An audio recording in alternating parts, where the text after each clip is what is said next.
Hello guys, what's up? Ian here. Thank you so much for clicking on this video.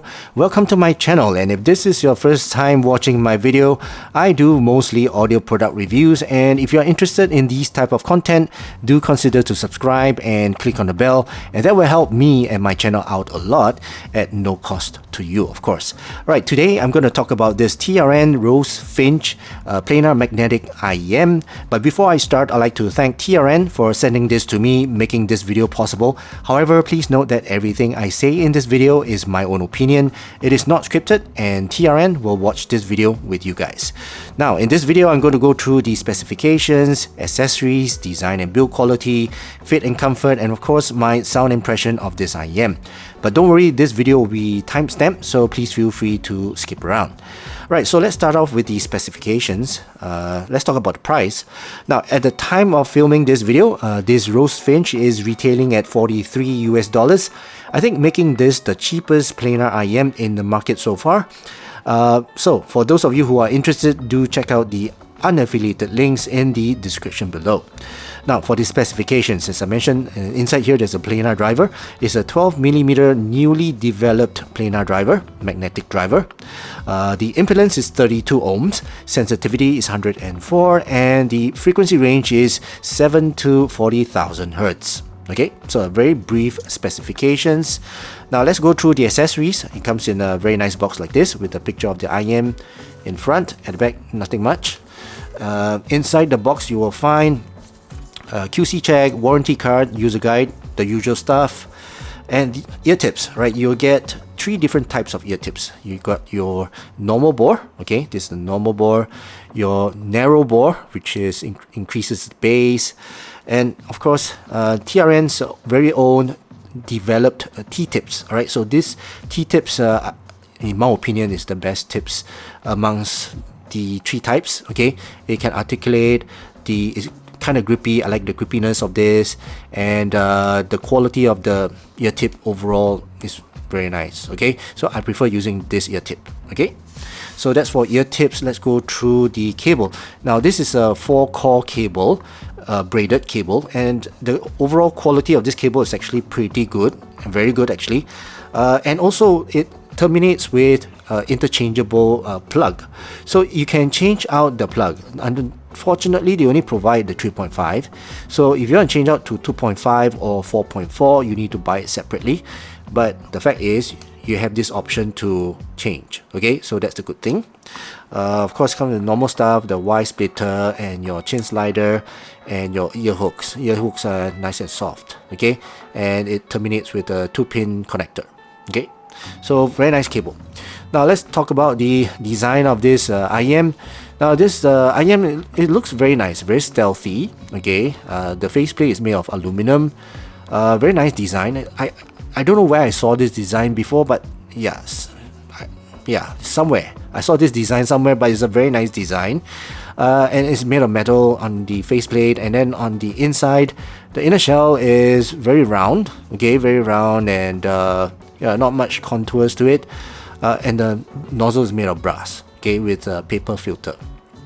Alright, so a very typical IEM shape, and yeah, very nice design in terms of faceplate lah. Okay, let's talk about the fit and comfort. Right now, in terms of fit, it doesn't really fit my ear very well. Okay, firstly, there are 2 things. The inner shell is a little bit too round, and is rounding outwards, and because of that, it doesn't allow the IEM to go deep into my ears because it's being blocked by my inner ear.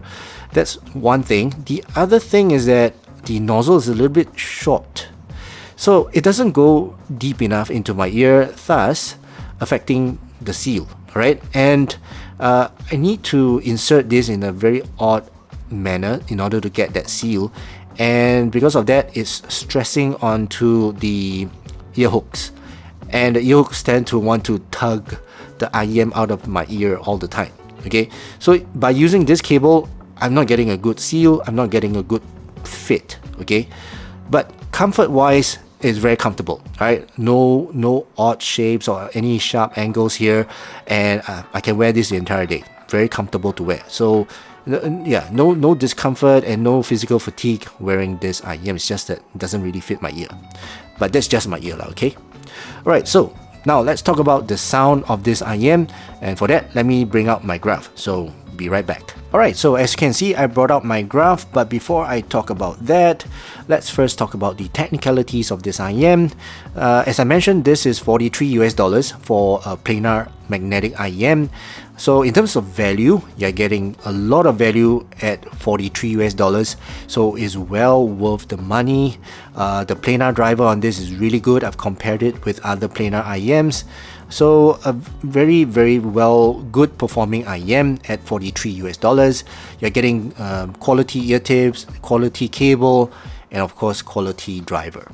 But this is not related to the tuning of this IEM. That's a different ball game altogether.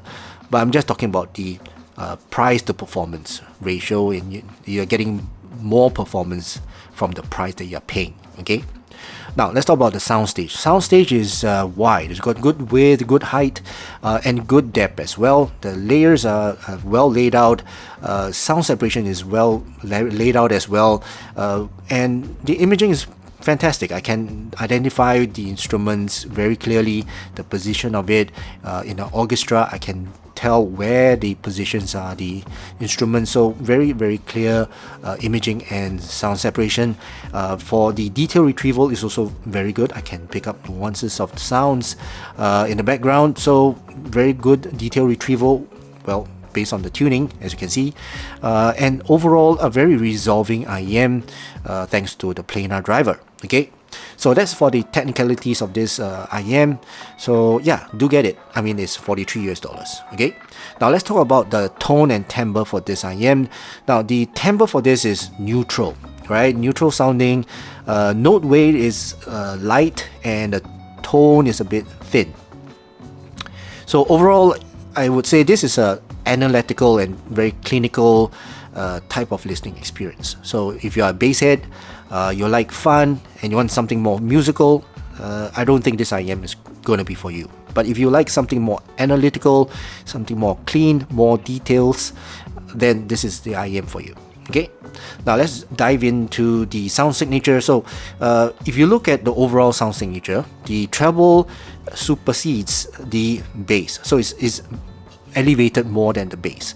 So what I get here, or what I hear, what I listen with my ear, is that I get more treble than the bass, right? Even there's bass there, it's just that it's not as elevated as the treble, and the mids are just a bit recessed. But when I listen to this, even though the mids look recessed, but because there's not much elevation of the bass, the mids have more space to shine. I get more clarity and more details from the mids. Okay, so sub bass is, well, rolled off. It's a very shy sub bass, rolled off and not very extended type of sub bass.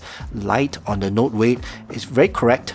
The rumble is precise. Okay, so bass heads won't appreciate this type of sub bass, but for certain detail songs, this will actually help the details to shine, because you're not getting that extension of that rumble, thus revealing more details of the other instruments. Okay, and then your mid bass is alright. It's got a good punch, good impact, and good presence. Okay, it's very clean as well, and light on the note weight.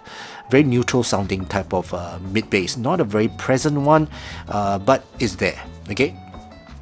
Now lower mids, this is where it shines. All right, you got your instruments, your vocals, everything else here have got some space to shine, even though it's still veiled by the treble. Okay, but it's still as clear, right? It's not very forward, but it's clear, and the details are there. Okay, so instruments like the pianos, violins, trumpets, especially trumpets, they are very, very clear.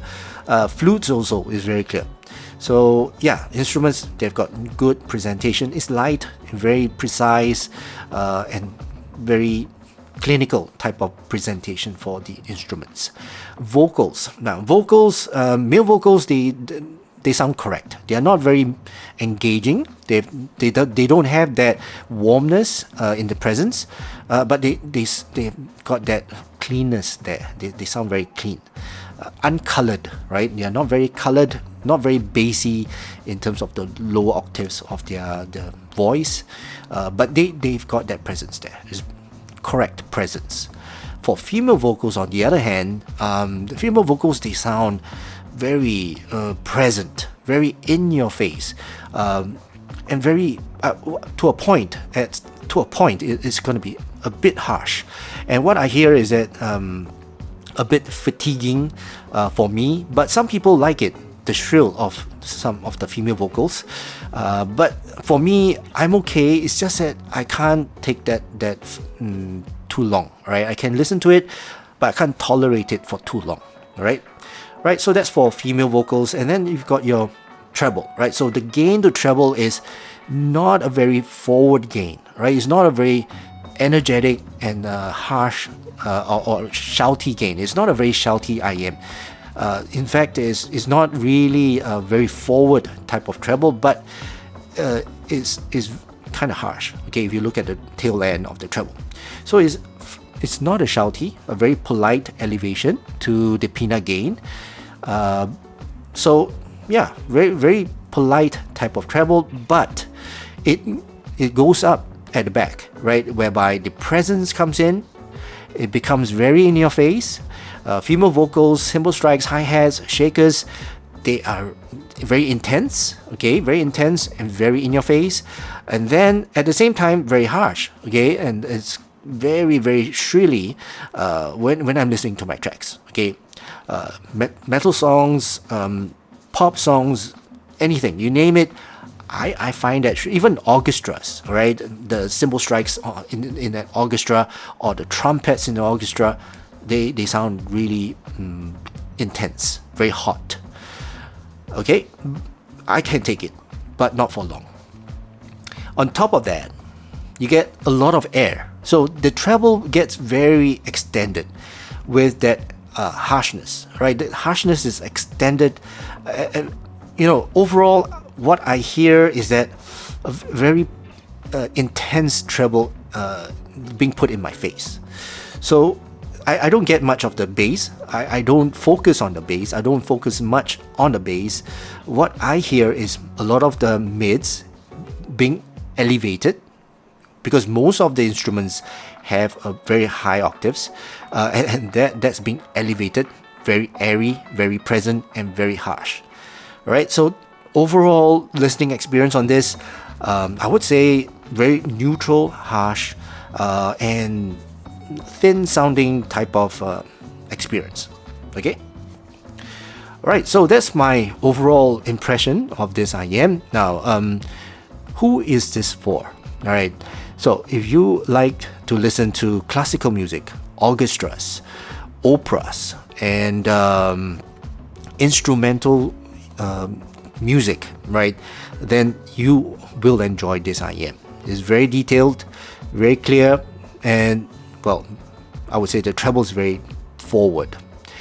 But if you listen to tracks like techno and trance and pop songs, then this IEM is definitely not for you, right? It's not gonna present that track to you in the correct manner, right? It's not gonna be fun. It's not gonna be musical. It's gonna be very analytical type of listening experience, right? Now, do I recommend it? Yeah, well, for those treble heads, if you are a treble head and if you like to listen or focus to your music and with a lot of details, then yes, I recommend this IEM. But if you are, well, you listen to musical and warm sounding tracks like pop songs, techno, trance and all that, then yeah, obviously I won't recommend this IEM for you. Right, so that concludes my overall impression of this TRN Rosefinch. I hope you guys learned something from this video, and of course, yeah, if you did, please give this video a thumbs up and subscribe. Please subscribe, yeah, to my channel. And that's it. I hope you guys have a great day ahead, and I'll see you again in my next video. Cheers.